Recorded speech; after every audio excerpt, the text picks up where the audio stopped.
پھر مزید دلائل دیے گئے کیوں اللہ کی عبادت کرو، کیوں اپنے رب کی عبادت کرو، اس لیے کہ الذی جعل لکم الارض فراشا، وہی تو ہے جس نے تمہارے لیے زمین کو بستر بنا دیا، بچھونا بنا دیا، آرام دہ جگہ بنا دی۔ اگرچہ انسان کی تخلیق بھی کیا ہے، ایک مشکل کام، لیکن اس سے بڑا کام ایک اور بھی ہے، جیسے قرآن مجید میں سورۃ النازعات 27-28 میں آتا ہے اَأَنتُمْ أَشَدُّ خَلْقًا أَمِ السَّمَاءُ بَنَاهَا رَفَعَ سَمْكَهَا فَسَوَّاهَا وَأَغْطَشَ لَيْلَهَا وَأَخْرَجَ ضُحَاهَا، کیا تمہیں پیدا کرنا زیادہ مشکل کام ہے یا آسمان کو؟ اسے اس نے بنایا، ہم تو آسمان کو ہاتھ نہیں لگا سکتے، بنانا تو دور کی بات، پہنچ ہی نہیں سکتے وہاں تک، تو اس کو بنانا تو امپاسبل۔ اور یہ سب جانتے ہیں کہ اللہ کے سوا کوئی نہیں بنا سکتا اس آسمان کو، تو پھر عبادت کسی اور کی کیوں؟ الذی جعل لکم الارض فراشا والسماء بناء۔ پھر اسی طرح ایک اور جگہ پر آتا ہے لخلق السماوات والارض اکبر من خلق الناس، آسمان اور زمین کی تخلیق زیادہ بڑی چیز ہے لوگوں کی تخلیق سے، انسانوں کی تخلیق سے۔ تو الذی جعل لکم الارض فراشا والسماء بناء، وہ جس نے تمہارے لیے زمین کو فرش بنا دیا اور آسمان کو چھت بنا دیا۔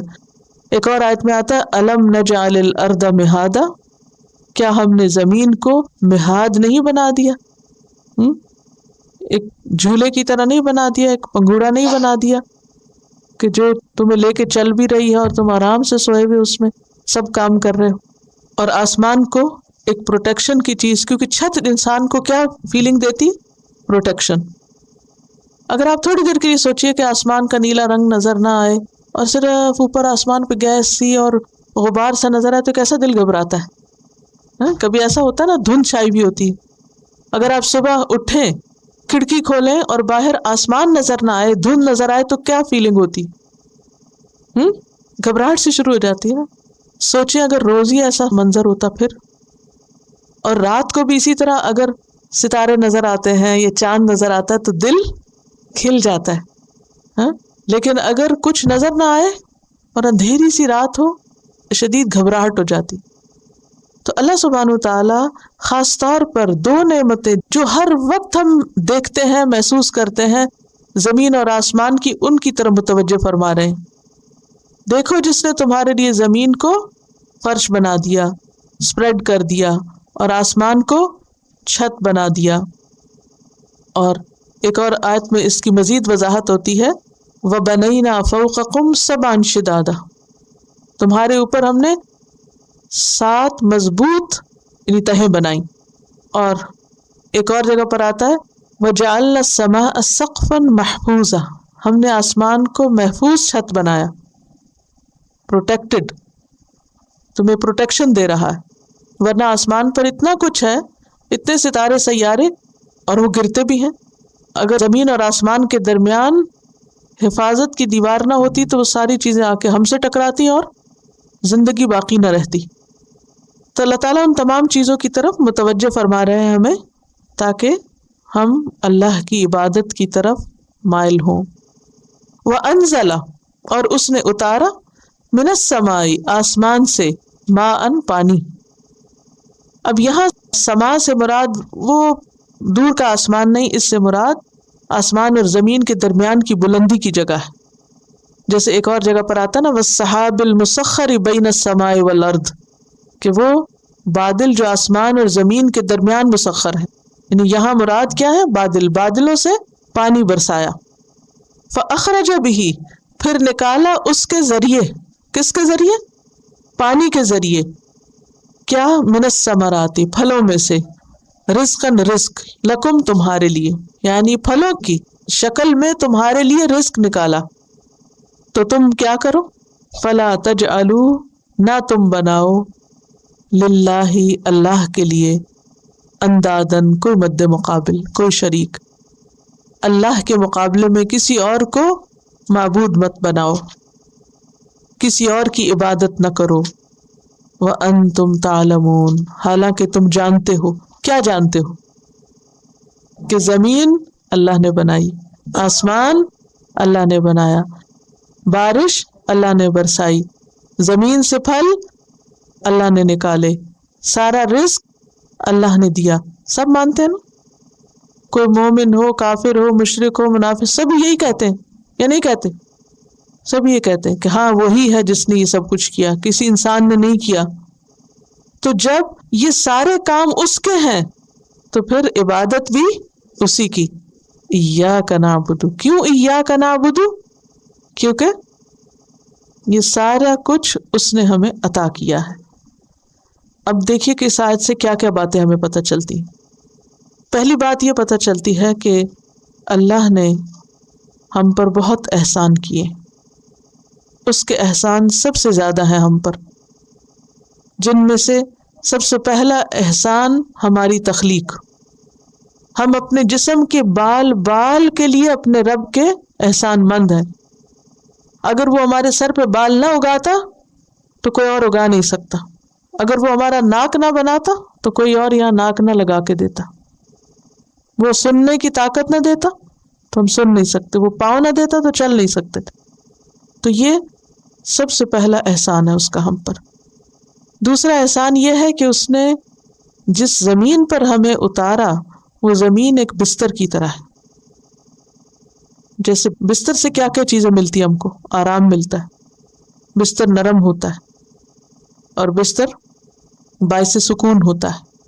یعنی بستر پہ سوتے بھی ہیں، سکون بھی پاتے ہیں. اور کیا بات پتہ چلتی ہے کہ آسمان کو اس نے چھت بنایا جو ہمارے لیے باعث سکون ہے. یعنی زمین و آسمان کو ہمارے لیے بے شمار فائدوں کی چیز بنایا، جس میں سب سے بڑا فائدہ جو یہاں نظر آ رہا ہے وہ کیا ہے؟ سکون اور خوشی. کیونکہ فرش بھی، بچھونا بھی سکون دیتا ہے اور چھت بھی سکون دیتی. اور کیا بات پتہ چلتی ہے کہ اللہ نے ہمارے لیے پانی اتارا ہے اور اس پانی کے ذریعے پھل پیدا کیے. پانی پی کر بھی انسان کو کیا ملتا ہے؟ سکون ملتا ہے. پھل کھا کر بھی کیا ملتا ہے؟ سکون. رزق پا کر سکون. تو یہ ساری چیزیں ہمارے لیے کیا ہیں؟ باعث سکون، باعث راحت، باعث خوشی. یہاں اللہ تعالیٰ اپنی نعمتوں کا ذکر کر رہے ہیں تاکہ ہم کیا کریں؟ شکر ادا کریں، تاکہ ہم اسی کی عبادت کریں. تو پہلے کہا عبادت کرو، پھر کہا فلا تجعلوا للہ اندادا، شرک نہ کرو. تب آپ دیکھیے شروع سے قرآن مجید میں ہم نے اگر پڑھیں تو کتنی چیزیں ہمیں پتہ چلی. تقوی، کفر، منافقت اور عبادت، توحید، شرک، یہ ساری چیزیں کانسیپٹ شروع میں واضح کر دیے گئے ہیں قرآن مجید میں. تو اللہ کے ساتھ کسی کو شریک نہ کرو. وَأَنْتُمْ تَعْلَمُونَ، اس سے یہ بات پتہ چلتی ہے علم کے بعد انکار زیادہ بڑا جرم ہے. وَأَنْتُمْ تَعْلَمُونَ، کس چیز سے انکار؟ عبادت سے انکار. اب آپ دیکھیے کتنے ہی لوگ ہیں جب ان سے کہا جاتا ہے اقیم الصلاۃ، نماز قائم کرو، کیا کرتے ہیں؟ اقرار یا انکار. اسی رب کا کھاتے ہیں، اسی رب کی زمین پہ چلتے پھرتے ہیں، اسی رب کے دیے ہوئے سکون سے سوتے ہیں، اسی رب کی بات نہیں مانتے. ایک دن نہیں، 2 دن نہیں، ساری ساری زندگی اس کی عبادت کا انکار کرتے رہتے ہیں. تو ایسا کرنا انتہا درجے کی ناشکری ہے، بے وفائی ہے. سب کچھ دیا اس نے اور ہم بن گئے غیروں کے. اور یہ ایک حقیقت ہے کہ جب انسان اللہ کا نہیں بنتا تو پھر شیطان کا بن جاتا ہے، نفس کا بندہ بن جاتا ہے. لکھ لیجیے جملہ، جو بندہ اللہ کا بندہ نہیں ہوتا پھر وہ نفس اور شیطان کا بندہ بن جاتا ہے. نفس اور شیطان، یہ ہمارا نفس ہوتا ہے، ہم اپنے دل کے غلام بن جاتے ہیں، خواہشات کے غلام بن جاتے ہیں. ہم نعمتوں کو اپنا حق سمجھنے لگتے ہیں، فار گرانٹیڈ لیتے ہیں.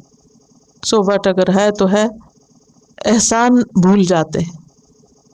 امام ابن القیم نے ایک شعر کہا ہے هربوا من الرق الذي خلقوا له وبلوا برق النفس والشیطان.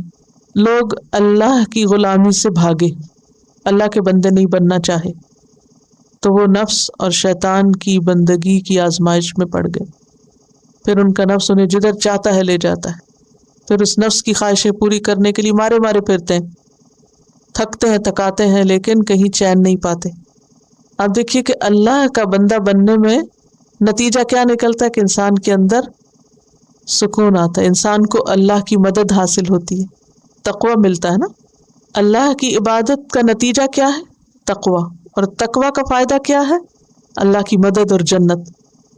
اور جب انسان اس سے انکار کرتا ہے تو کس میں آ جاتا ہے؟ شیطان کے ہاتھوں، نفس کے ہاتھوں کھلونا بن جاتا ہے. جب آپ اپنے دل کی ہر بات مانے چلے جائیں تو نتیجہ کیا نکلتا ہے؟ دل کا اطمینان، سکون، خوشی نہیں، پریشانی، غم، دکھ، گھبراہٹ، ڈپریشن. تو اصل خوشی اللہ کی عبادت میں ہے، اللہ کا غلام بننے میں ہے. دنیا مطلوب، مقصود، محبوب نہیں ہونی چاہیے، صرف رب ہی مطلوب، مقصود اور محبوب ہونا چاہیے. یہی عبادت کا مطلب ہے.